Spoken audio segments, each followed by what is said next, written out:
Hi, Randy Crabtree here. Before we start today's episode, I just wanted to give you a quick update. The Bridging the Gap conference is coming up soon, July 22nd, 23rd, and 24th in Rosemont, Illinois. I want to thank our sponsors, our diamond sponsor, which is FreshBooks, and our platinum sponsors, RateWorks and Intuit. We couldn't do this conference without their support, so I want to thank them tremendously. And ask you to go visit their websites so you can get more information and help us support them. And now on to the episode. Hello and welcome to the Unique CPA with your host, Randy Crabtree. We're committed to creating a thriving community of accounting professionals who are physically and mentally healthy, fulfilled, and energized by their work. Our ultimate goal is to elevate the reputation of the accounting profession and vastly improve the lives of those in it. The Unique CPA is brought to you by Tri-Merit, the specialty tax professionals. Today our guest is Dan Luthi. Dan is a partner at Ignite Spot Outsourced Accounting. At least that's the name I wrote down. He'll correct me if I'm wrong on that. They help companies throughout the U.S. by improving accounting, reporting, and technology systems. Again, if I got that wrong, Dan will correct it. Dan, welcome to the Unique CPA. Hey, thank you so much. I really appreciate it, Randy. And you are completely right. That's exactly what it is. It's a little long, but that's exactly what it is. You're totally right. All right. Because when I said it, I thought, I didn't know if the outsourced was in there or not. So outsourced is in there. There you go. It makes sense. That's what you do. Yeah. Well, but to that same point, it was needed when we first created the name like 10 years ago, because most small businesses didn't kind of understand what we were trying to do. And nowadays you really don't. So we drop it in some spaces, but technically that is the full name for sure. All right, got it. All right, so I gave the quick intro there. You've been in the profession for a while, doing some things. You want to give us a little more background on you and maybe Ignite Spot, or even how you got to where you are now? Because one of the discussion points, and probably the main discussion point we're gonna have today, is talking about corporate culture and the importance of it. So I'm guessing your history may tie into that a little. Oh, very much so. Yeah, I started actually out working at Ignite Spot. Ignite Spot's been around for 15 years this year. I started out working in the firm about 13 years ago, and I began as a bookkeeper. I was working part-time as I was finishing my undergrad, and that was just interesting to me on all the things that we were doing and the space that we were working in. I've always loved small business and always worked with small businesses or worked in small businesses before. Most of them were manufacturing or construction-based jobs, and really just kind of fell in love with the direction and the focus, and worked my way up throughout the organization over the years, and became a partner at the beginning of 2022 this last year with another member of our team. So there's 3 total partners now, but yeah, no, it's been an exciting journey for us. It's really been fun to participate in all of it too. So when did Ignite Spot actually start? So that's a really good question. So we actually started out as dashboard accountants. Okay.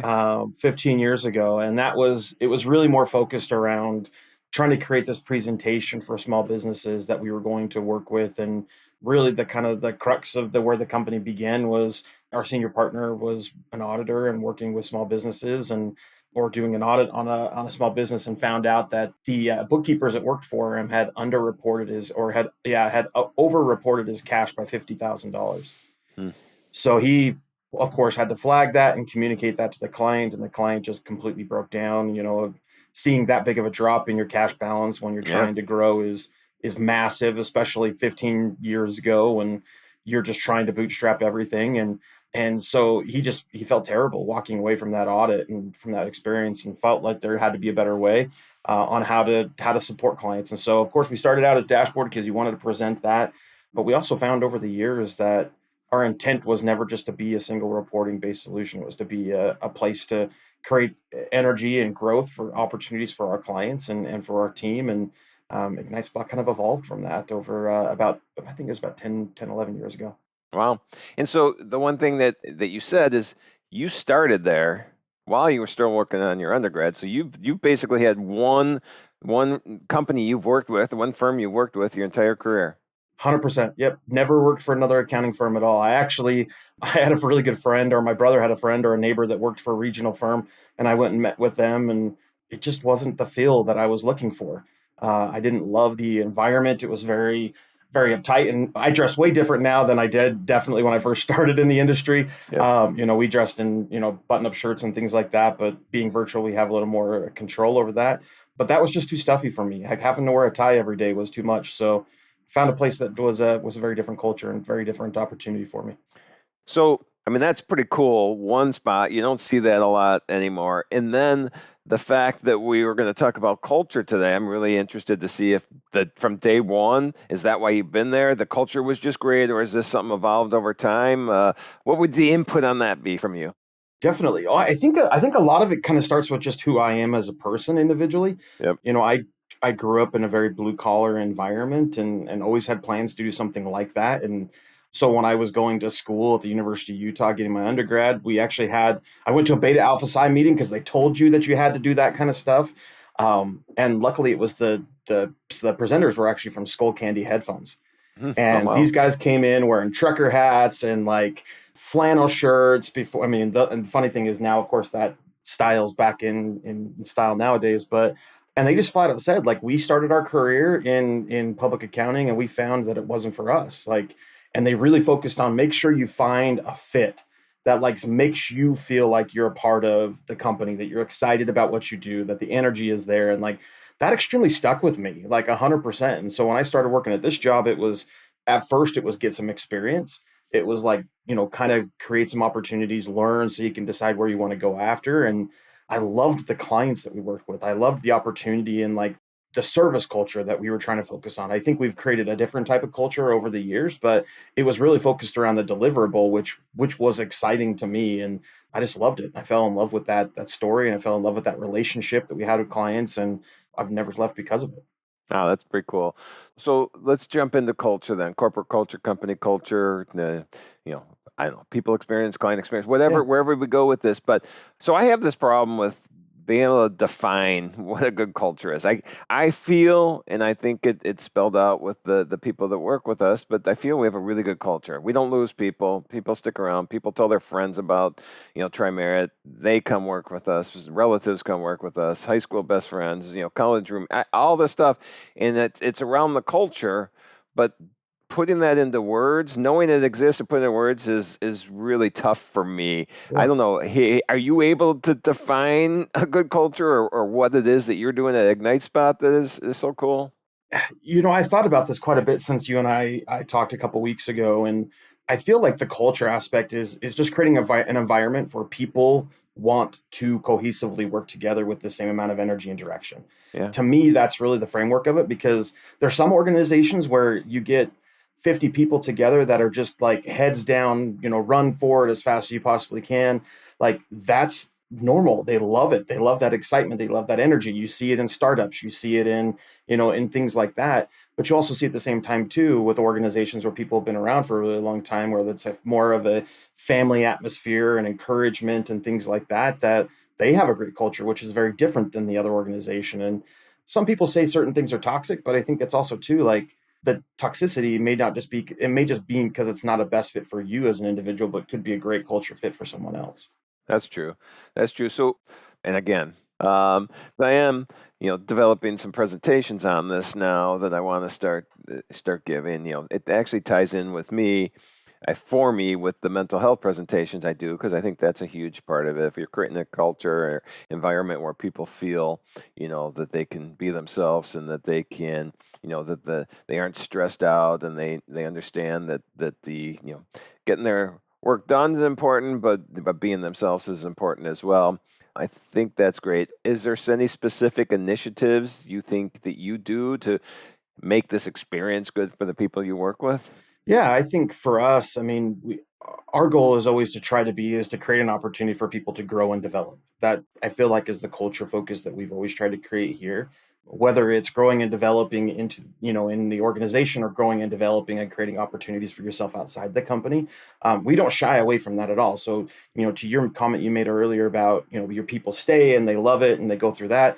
We have people that leave and we're excited for where they're going because Yep. it's a new adventure that's outside of what we can provide to them. And I love that. I love creating those opportunities. It's always sad to see people go, but if we can't take you to that next tier, I hope that someone else or the next opportunity can. But to that being said, I mean, we really do put a lot of emphasis and energy on training and teaching and coaching our team and setting up practices so that they can be able to have good quality of life and balance with all of those things. And I think that shows in how people interact with each other and the culture we've created for the organization overall. Yeah, what you said there, and I think you and I talked about this. Just as a side note, we've been on group text chats together for a while, but we literally just met. Was it about 2 weeks ago? Right About now, 2 weeks out in ago, St. yeah, in Louis. person. Yep. Yeah, and it was great because it's nice to. That's one of the things. Just nice to meet the person that you feel like you know already, just from text chats or social media or wherever. Definitely. And so that was so much fun. But one thing you just said there that I agree completely is celebrating. If someone is going to move on, and celebrating them going to the next level that Yeah. you can't provide for them. And we have a person like that right now. And I may have talked to you about this, but we had somebody in the last 7 years. I think we've had maybe 2 people leave, and we're at 65 people right now. Oh, wow. One was and she was the spouse of she is of one of our partners, and she was working part-time with us while, she was, raising the kids and everything, traditional type family unit from that standpoint.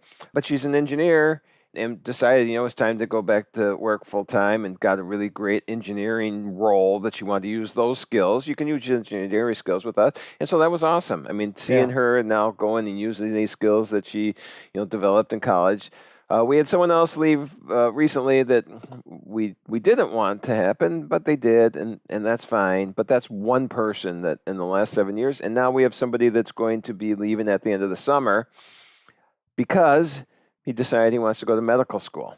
Oh, wow. How awesome is that? Yeah. I mean, this guy's great. I love him. He does great work. And and the thing that I think helps define culture a little bit for me is he decided to tell us in March that this was happening because he had no concerns that we were going to say, okay, you got to leave now. Or he wanted to make sure we're all prepared for him to move on. And so it's like, oh yeah, that's awesome. And he said, I'm staying through, if you'll have me, I'm going to want to stay through August until school starts or whatever the timing is. And from that standpoint, that helps me understand that there's a culture. Again, the definition is not there, but exactly what you said. See them progress, and this is a 100%. completely change, but the progression is pretty cool. Well, we had an experience a little while ago with one of our, and working in the CAS space, we have clients who come and go depending on the size and growth or opportunities they have. And we don't work generally with publicly traded companies or things like that, but we had a client who wanted to go public. And so we, of course, agreed to part ways over time. And they actually asked to take one of our employees with them. When they parted ways. And I had a lot of conversations with this employee, and she was amazing. I wish she was still here today, but she and I were talking about just the opportunities it would create for her and the adventures and things like that. It was 2 years ago, but we're still good friends. We communicate with each other. I applaud the things that she's doing. They just actually had the opportunity to go public within the last 12 months. I'm nothing but excited about those opportunities for people, because that's not an adventure that we can create for an employee. I can't give her that, but I can give her relationship and values, and we can still remain as positive friends. And I had another employee who left us in January, and I've referred work to her. It's just clients that we don't necessarily work in, and she did some work for us as she was getting her organization started. It's that kind of stuff that I think breeds that connection, whether it's with staying with it or just remaining connected. That's really where that culture, reigns true after the fact as well, that these people still want to be your friends. They still want to connect and know you, and they have mutual respect for what you're trying to create in the same process. Yeah, and I think that's another way you can start defining it. I'm working on this. I'm taking all your quotes here. I'm going to add that to my definition of culture. Same thing with us. One of our probably first 10 hires, I would say he was probably employee number 8.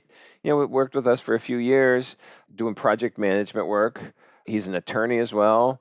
Just had this opportunity to go be, it wasn't general counsel, but work for, a large corporation in their, general counsel type department. Yeah. It was like, well, we can't give you that. And we're still friends. In fact, after he left, I was at his wedding, which was a really cool event. That's awesome. It's an Indian wedding, and so they really do it up. And man, it was just cool to be part of that. It was fun, but still to this day, this was 12 years ago probably.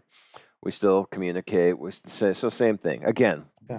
Trying to define culture more. Are there other things that you see that you can add to my definition? I'm using you for research now. Yeah, we'll just tie it all into ChatGPT, right? But no, I mean, I think it's truly, I think at the end of the day, it's the type of experience that you guys create for each other. Right. I really do feel like that's really the case, and if your energy is focused in the same directions, you're going to go far, and people are going to be able to string and connect to it. Also, recognizing maybe where your energy is pushed in the wrong direction and making adjustments to it. I mean, there's times where, and I'm sure you felt this over the years too, where you feel like there's a focus you have to make in order to make the next leap organizationally, to hit a revenue number or to expand capabilities or go into a new market. And you realize that it's not the right space or time or focus for your team, and your team's feeling stressed and overworked with it, and it's the wrong direction. So you have to accept that and make an adjustment and move in a different space, or figure out how to teach them to be able to grow and evolve with it too. And I'm sure, I mean, you guys deal with credits. I'm sure that's how it was. You kind of thrust in the lion's den with ERC credits, where it was like, hey, we're figuring this out because it's an opportunity for us to help people. And Yep. I'm sure some people didn't love it when you first started it because there was so much going on, but now it's a part of who you are and the service offering you have and the values that you have from your other products carry over to it. And so, I mean, I think this is something that evolves as a part of who you are as an entity. Yeah, you really get me thinking here, because that same thing when you just said the ERC. So we obviously were tax credits and incentives. ERC was just an opportunity. I got addicted to it as soon as the changes happened in the Consolidated Appropriation Act, which was the end of 20, which really opened the ERC up. Yeah. But at the time, it was like, I don't think we're going to be able to do this as a service. I'm going to learn it. I started educating people on it just because I was so into it. But then I thought, well, if we do get opportunities, we can outsource it to someone else. I knew a large CPA firm that was working on it, and I'm like, okay, I was talking to them a lot. I'm like, okay, if we get opportunities, we're going to outsource it. And then one of our newer employees, although somebody I've known for 17 years, and that's the other thing, I've known this guy for a long time, he came to me and said, Randy, no, we have to do this internally. We have to. This is such a huge opportunity. And so that's another culture. People feel open to share, feel to take control. And I told him, I said, I'll learn this. I'll educate. I'll talk about it. I am not going to do the work. I am not going to set up the credit model. I'm not going to do that. I'll talk to people about it if you want to run it. And man, he just went with it. That's awesome. He created our first credit model, which has completely changed since then, but he went out and created it. He put together just the whole, talking points for everything. And so that's another, I think, area where it's like, if you have an environment of openness, that people feel that their thoughts are going to be heard, their ideas are going to be heard, I think that's just creates another place where people just like to be part of. And the important part of this, we haven't even said it again, the important part of this whole thing with culture is, our profession is having a hard time attracting and retaining employees. And if you create this culture that like this, that just goes, I think, above and beyond to create an environment people want to be part of. Oh, 100%. And I think too, kind of similar to your context where you talked about the employees bringing things in and asking about things. We work, of course, with a lot with technology, being a virtual firm, and we've had virtual employees for almost 10 years now. Our employees are oftentimes the first person to recognize or recommend an application for us to work on with clients. Well, that's an important part of who we are as a company, is to allow for that type of discovery and opportunity for the team to give recommendations, because that may completely change the landscape of what we do and how we do things. And it's funny, our director of accounting services here at Ignite Spot's been with us for 8 years this year. And he's recommended some of the greatest apps that we've installed and instilled in our organization that have changed the landscape of the service offerings that we have within our team. And so, I mean, I'm deeply grateful for his willingness to, of course, be open, but also grateful that we created an environment that he was comfortable to be able to say, hey, I like this. Can we learn a little bit more about it? And is it something that can change the way we do work? And it's been awesome. So there's another thing that's really important that you just said, that is, there's so much fear, it feels like, around being a virtual office. How are you going to create a culture when nobody's in the same spot? How are you going to get people to be, love being part of this organization?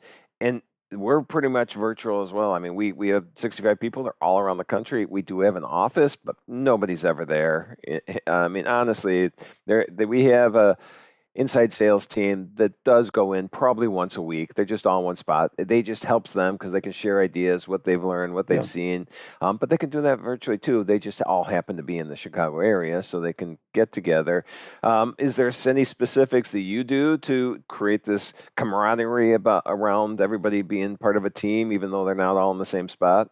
Yeah. So I would say pre-pandemic, we used to have a very like heavy 50-50 distinction between people who were virtual and a Yep. physical office. And we were just finding that it was hard to create that connection Yep. for everybody. And so actually at the tail end of 2018, we had a conversation with our team that said, we want everybody in the same position.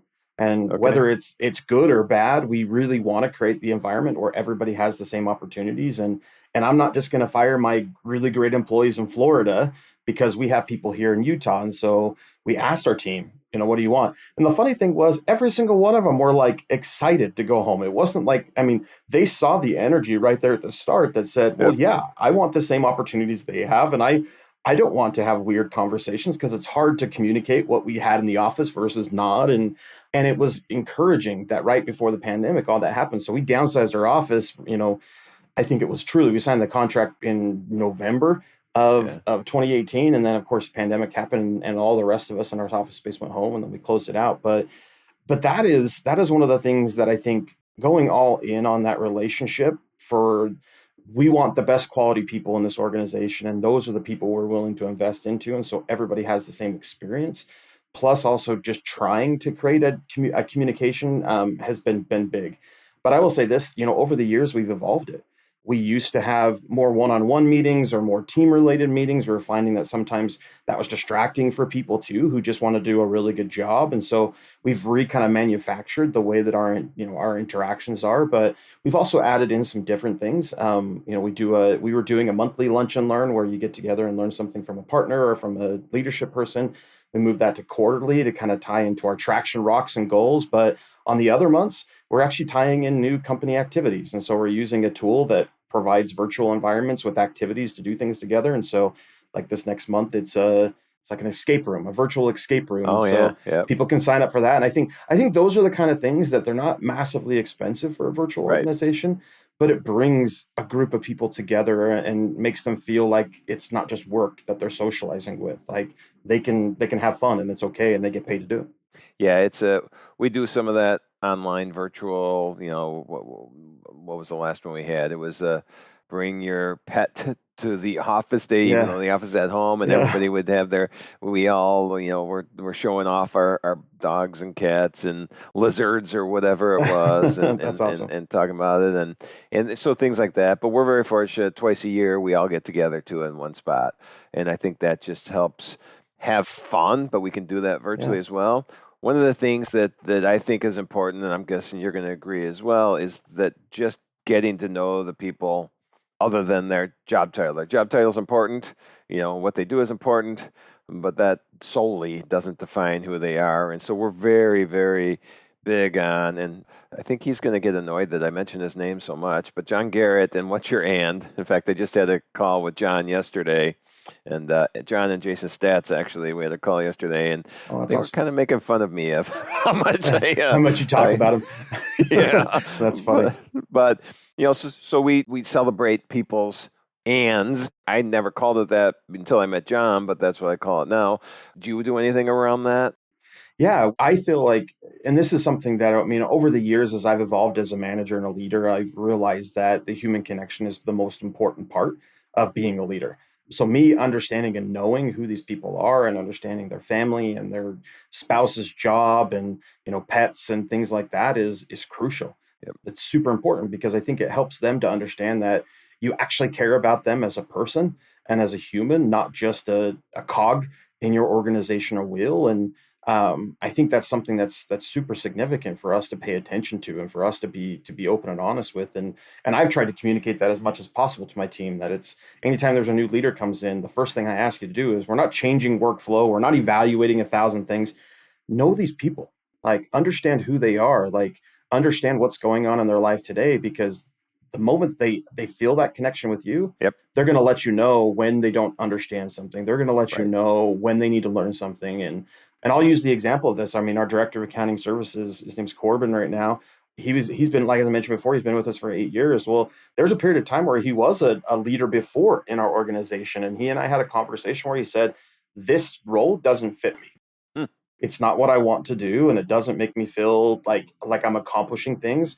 And I said, okay, great. Like, I respect that. Well, what do you want to do? And he's like, well, I really like the idea of going into controller services. And we were just starting to kind of tee up a controller level service here at Ignite Spot. So it was like, great, let's start with you. Let's invest in that place. And we brought a new director in, and he did a great job for almost 2 years working in that role and building it out and building customer expectations and relationships. And when the person left, who was the director, I asked him, like, are you interested in going down this road? Here's what's changed in the role. Here's what we're working on. And he was excited to move into it. And so it was one of those things where I think, like, situations like that, you'll never have the opportunity unless you create those relationships where people feel like they can be direct with you either and tell you what they feel like is best for them and not for them.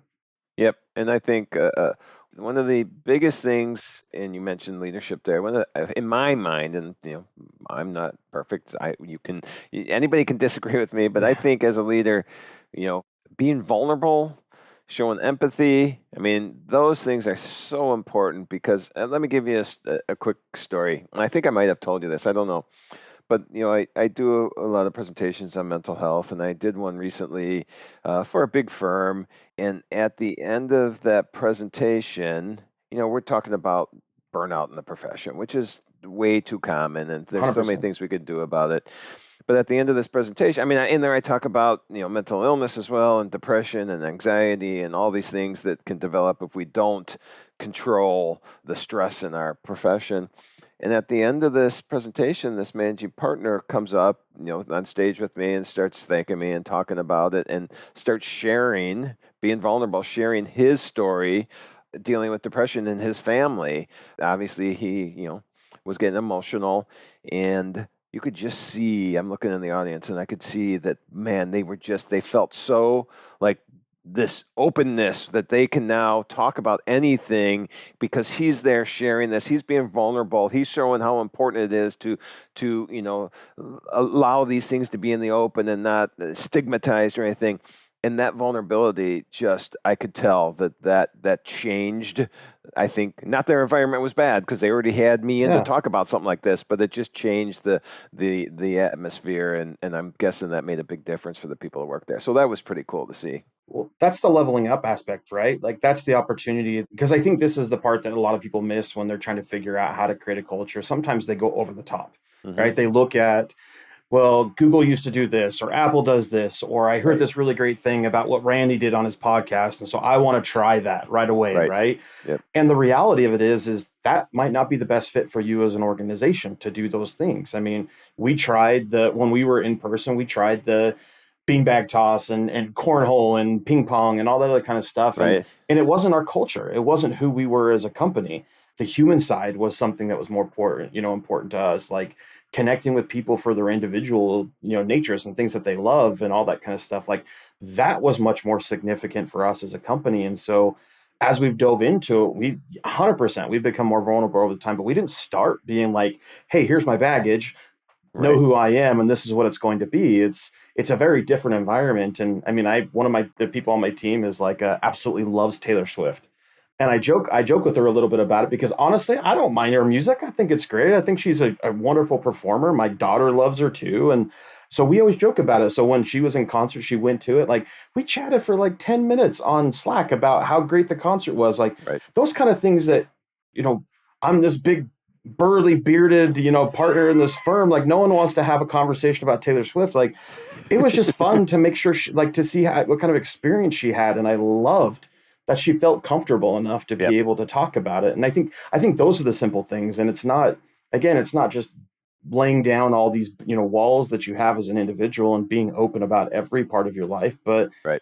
vulnerability is important in the process. And I think Brene Brown probably communicates that better than anybody when it comes to the power of vulnerability. Yeah, I need to follow her more and start reading some of her books because I keep hearing that, and I know she talks about vulnerability a lot, and Yeah. and I've done a little research on her, but I need to We need to get her on the podcast. Yeah. There we go. So Seriously, she's amazing. yeah, I need to do that. All right, I want to say one last thing, and I feel like I'm bragging. That's not the point. But you had mentioned this earlier, when new people start and everything, and how you do it. One thing that I do, and I probably surprise people a little bit. Maybe I should warn them. But when a new person starts, I get an automatic Teams message that's we use Rippling for payroll, and it goes through Rippling, and it automatically tells me, hey, this person's starting on this day. And so I try to, as early as possible into their Trimeric career, just randomly call them on Teams. That may freak them out. Well, they may not even know who I am. Hey, who's this Randy? Why is he calling me? But I call them, and I don't talk about work at all. It's just about, hey, just want, welcome to the team, but just wanted to get to know you, and tell me what your passions are, what you enjoy doing, tell me about your family, tell me whatever, and just getting to know the people. I think that I just thought that this was normal. And our head of HR, when she came on, she goes, Randy, that's amazing. Can you keep doing that with everybody? I said, I do that with everybody, because I did it with her. And she's like, okay, yeah. And so that, I think, is so important, just to get, and you had mentioned it, to get to know the people. Yeah, 100%. That human connection is probably one of the most valuable assets you have as a member of a team. Yep. Is being able to make sure, because those are the moments when you realize that you can push a little bit harder and support one another. Those are the moments where you feel like you have to push back or pull back, and it helps you to feel much more confident and a better workflow overall. Yep. Well, this conversation helped me a lot in many ways. Any wrap you want to put on the conversation we had today? Yeah, I think just for me, I love the comment you made about you're not being perfect. And I think that's the hardest part about trying to create a good environment for people is that's the vulnerability that a leader has to have, is that you are not perfect in what you do. And you're going to make mistakes along the way and things you may regret in the future. But just starting and just trying, I think, is some of the most important things that we as a leader can do, is just trying to create an environment for people to be successful. And eventually you'll find that formula that works really, really well for the people who you want to be around too. And that's where it has to begin, is you being comfortable accepting that you're not perfect and you don't have all the answers and everything. Oh, believe me, I'm far from perfect right now. Me too. You and I were talking about I'm a kind of a mess right now, which is not normal for me. It's just busy time of year, and I probably disappointed about 4 people today that I have to make up for, and that's not normal. Yeah. But that's conference season. Exactly. It does it to you. Yeah. That's what it is. So, all right, before we close it out, and we talked about, the importance of getting to know people, who they are. And so that's the question for you. Hey, you're doing this work, you're at Ignite Spot, you're helping companies, but what's your passions outside of work? What do you enjoy doing? Honestly, I always get a huge amount of compliments about the office doors that are behind me. I was going to say that in my picture. Yep. I love woodworking. Okay. That's something I've been passionate about almost my entire life. My brother is actually a finished carpenter. Oh wow! So I built these by myself, and I do a lot of things like that on the side, which I absolutely love. I also love just spending time with my kids, showing them and learning and helping teach them in that space. And I got 4 awesome kids, so it's those are probably 2 of my main passions that I absolutely just love doing things with. So yep. And how old are the kids? 15, 12, 11, and 7. All right. You got a lot going on there, and anybody who's has kids probably that are under college age, that's the answer all the time. Now, my kids are my passion, but they're in their late 20s, and so I love seeing them as much as I can. But yeah, the woodworking, the family, that's awesome. Yeah. Kids are constantly busy. That is 100% the truth on that. So. Oh, I'm sure, and I miss those days actually. So don't I'm sure you are well into being part of that whole growing up process, which is so much fun. Definitely. All right, and then if anybody wants to find out more about you, Ignite Spot, anything else, where would they get a hold of you? Honestly, the best place to do it is on LinkedIn. I'm pretty active on there and watching everything on there and trying to post and be a part of things. And so just Dan Luthi on LinkedIn. And then Ignite Spot is on LinkedIn or on our website as well, just ignitespot.com. Always got some new articles and things that we're writing and things we're posting that are helpful for profession, but also small businesses throughout the United States. All right, awesome. Well, Dan, I really appreciate you being here. It was a fun conversation, and I'm sure we will continue it off air at some point when we run into each other again. Definitely. I appreciate it, Randy. Thank you so much for inviting me.